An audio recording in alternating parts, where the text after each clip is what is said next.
Morning. आशा करती हूँ आप सब अच्छे से होंगे। तो जैसा कि आप लोग जानते हैं कि प्रतिदिन हम लोग हिंदी व्याकरण पढ़ते हैं। तो अभी तक आप लोगों ने अल्पप्राण और महाप्राण पढ़ा था और आज उसके आगे हम लोग पढ़ेंगे। तो आज का हमारा टॉपिक है घोष और अघोष। तो आज पढ़ाने से पहले मैं आपको जो इसके पहले मैंने आपको बताया था अल्पप्राण और महाप्राण, एक बार उसका रिवीजन करा देती हूँ क्योंकि 2 दिन के बाद क्लास आरंभ हो रहा है। अल्पप्राण और महाप्राण ऐसे ही छोटा सा शॉर्ट में करवाऊंगी।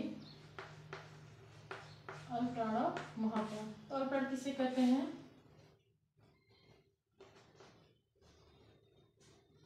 हर वर्ग का जो होता है, हर वर्ग का परिभाषा को ने बताया है कि जिन वर्णों के उच्चारण में कम बाहर निकलती है या कम श्वास बाहर निकलती है उन्हें अल्पप्राण कहते हैं, और जिन वर्णों के उच्चारण में अधिक बाहर निकलती है उन्हें महाप्राण कहते हैं।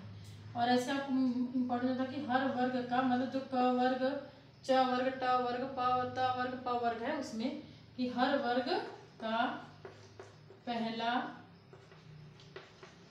हर वर्ग का पहला, तीसरा और पांचवा,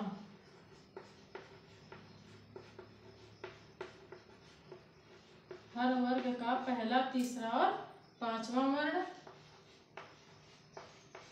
हर वर्ग का पहला, तीसरा और पांचवा वर्ण।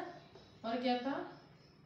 पांचवा वर्ण क्या है? अल्पप्राण है। पहले से समझ लीजिए, अल्पप्राण है जैसे जैसे क, ग, अंग, उसके बाद च, ज, य, ट, ड, अण, त, द, न, प, ब, म। और अंतस्थ व्यंजन,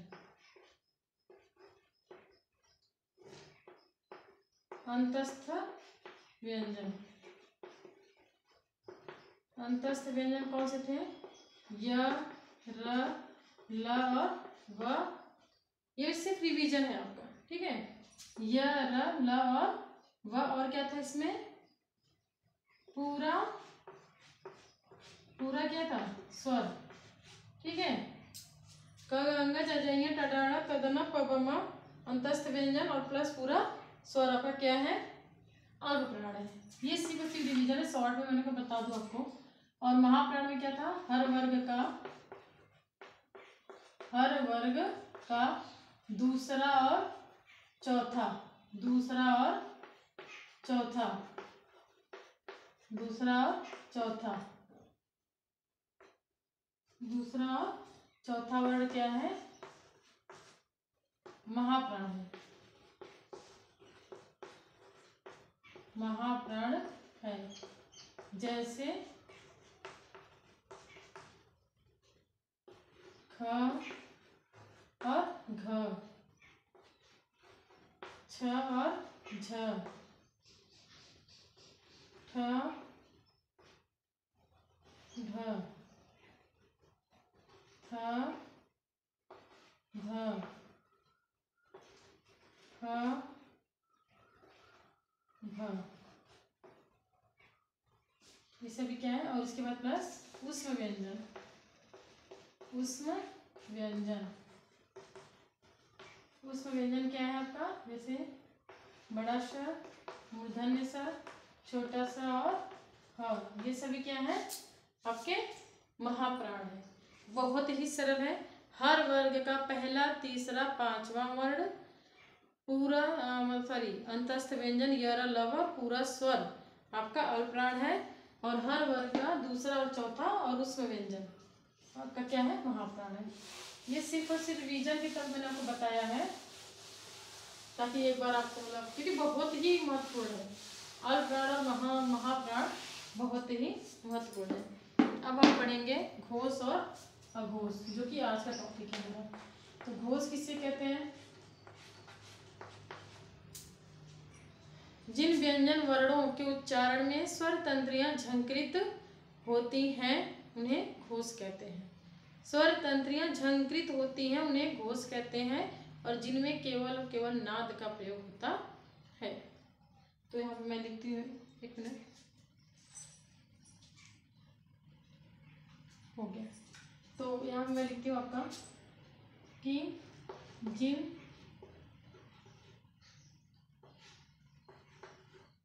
व्यंजन वर्णों के उच्चारण में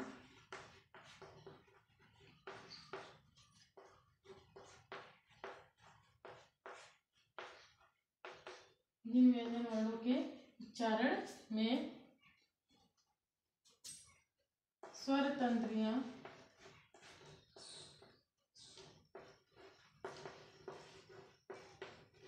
जिन व्यंजन वर्णों के उच्चारण में स्वर तंत्रियां झंकृत होती हैं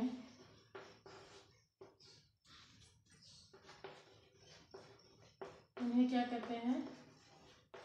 उन्हें घोष कहते हैं। प्रश्न ऐसे ही बन सकता है कि घोष किसे कहते हैं, मतलब कि घोष किसे कहते हैं, और दे देगा स्वर तंत्रियां झंकृत होती हैं, स्वर तंत्रियां झंकृत नहीं होती हैं, केवल श्वास का प्रयोग होता है, इनमें से कोई नहीं। तो आपको पता होना चाहिए कि जिनमें स्वर तंत्रियां झंकृत होती हैं उन्हें घोष कहते हैं। इनमें केवल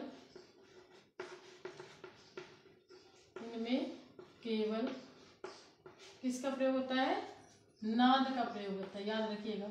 इनमें केवल नाद का प्रयोग होता है।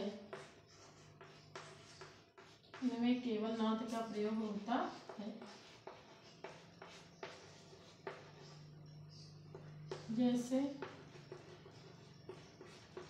जैसे इसमें क्या है कि हर वर्ग का तीसरा, चौथा, पांचवा है। जैसे ग, घ और अंग, ज, झ और य, ड, ढ और अण, द, ध और न, ब, भ और म। ठीक है, ये 1 2 3 4 5 वर्ग के हो गए। अब आपका इसमें अंतस्थ व्यंजन, अंतस्थ क्या आएगा? व्यंजन। अंतस्थ व्यंजन कितने हैं? 4 हैं। कौन कौन से? य, र, ल और व। ये क्या है? चारों अंतस्थ व्यंजन। और पूरा इसमें क्या आएगा? पूरा स्वर भी आएगा। पूरा, ये सब लिख लीजिएगा ऐसे, जैसे लिख लो ऐसे ही।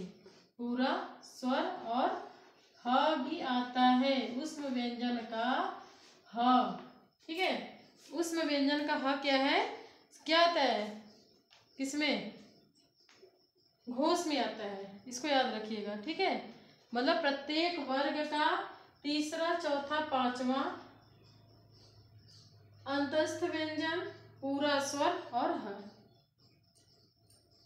अगर इसको हम मतलब ऐसे लिख लीजिएगा, ये जरूरी है जानने के लिए। और अगर चाहे तो आप इसको ऐसे भी लिख सकते हैं, जाए तो उसको लिखने के, इसको जरूर लिखिएगा। जैसे प्रत्येक वर्ग का, ऐसे भी लिख सकते हैं हम लोग कि प्रत्येक वर्ग का तीसरा,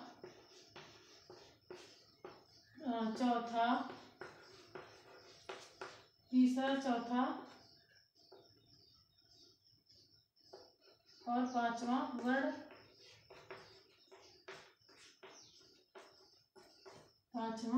वर्ण अंतस्थ व्यंजन,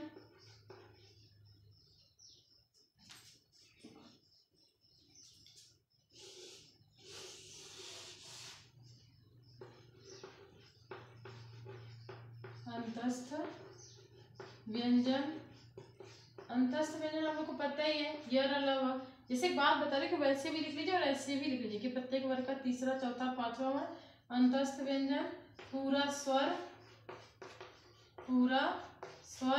और ह। ये क्या है? घोष है। ठीक है, क्या है? घोष है। तो आई बात समझ में? प्रत्येक वर्ग का बहुत ही सरल है। प्रत्येक वर्ग का तीसरा। प्रैक्टिस करिएगा थोड़ा पढ़ने के बाद तो आपको समझ में आ जाएगा, क्योंकि प्रैक्टिस बहुत ही जरूरी है। और अब हम पढ़ेंगे अघोष।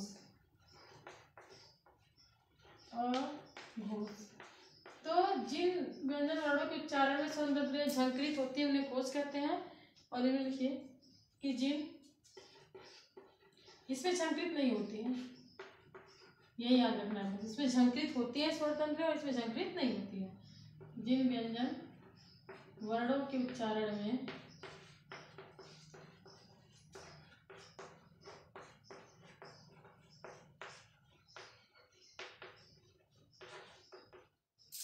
जिन व्यंजन वर्णों के उच्चारण में स्वर तंत्रियां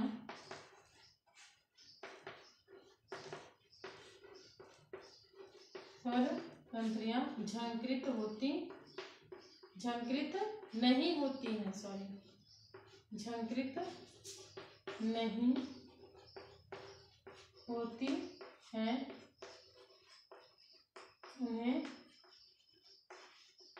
उन्हें क्या कहते हैं?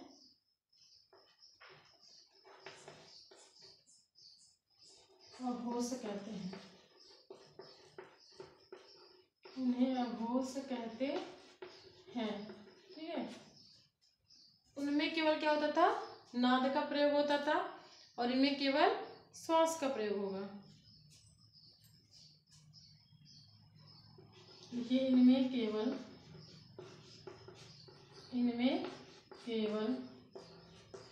किसका प्रयोग होता है? श्वास का। इनमें केवल श्वास का प्रयोग होता है।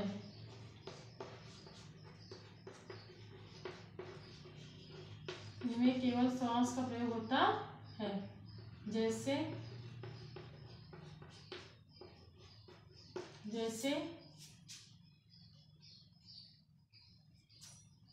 क, ख, ग, प्रत्येक वर्ग का पहला और दूसरा।